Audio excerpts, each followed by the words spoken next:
Hey there everyone, I am Mariam Muid, a data scientist at Royal Cyber. And today I am thrilled to share with you a solution to the all too common inventory nightmare.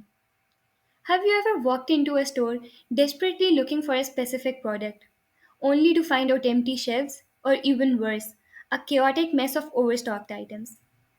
Now imagine a world where your favorite products are always in stock and businesses are saving on unnecessary expenses. Well, buckle up because I am about to take you on a journey through my project where I tackle the old age problem of overstock and understock in a way that is both innovative and efficient. I will explain to you how our approach works using an application overview diagram. So, the first step to any data science project is the collection of a dataset. So, in our project 2, our first step was to collect a dataset. You can find multiple inventory datasets on Kaggle or other websites. After collecting a dataset, we will move towards the pre-processing and normalization part where we will pre-process, clean and normalize a dataset.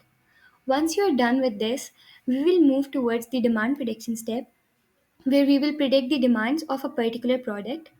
And after we are done predicting the demands, we will optimize our inventory such that the availability of a particular product at a particular store is ensured.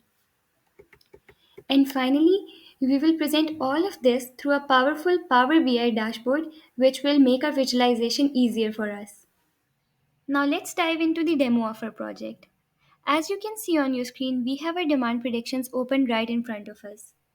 Here, bed 1 is the name of the product for which we are making predictions. Bed bath table is the name of the category of product bed 1. 12 in 2018 are month and year respectively, up till which we have to make our demand predictions. 4 here is the rating that has been assigned to the product bed 1. 350 is basically the weight of the product and 3800 is the volume of the product. As we can see that our predictions have been made starting from the month 9th of 2018 up till 12th of 2018. This is because in our dataset we had our predictions till month 8th of 2018. So every time we specify a month and year for predictions, it will always start from the ninth month of the year 2018. To understand the optimization part of our project, let's dive into the Power BI implementation and visualization.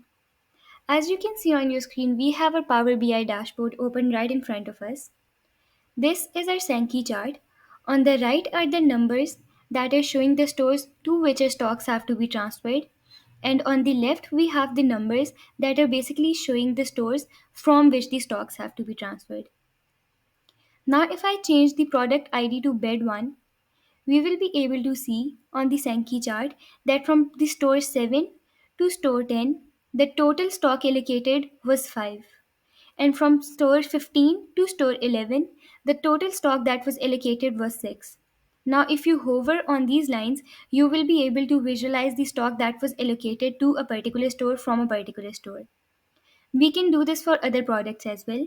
Here we can see the total sum of stock that was transferable for product bed 1 at all the stores, and same as the stock transferable, we had the stock required as well. Now here if we change our product ID to bed 1, we will be able to see the sales in the year of 2017 and 2018 that were made for the product bed 1. And then we have the revenue generated per month for the product bed 1. And here's the total revenue that was generated for bed 1 product, which is 5.83k. Thank you for watching this video. Stay connected with Royal Cyber. And if you want to know more about us, you can email us on info@royalcyber.com.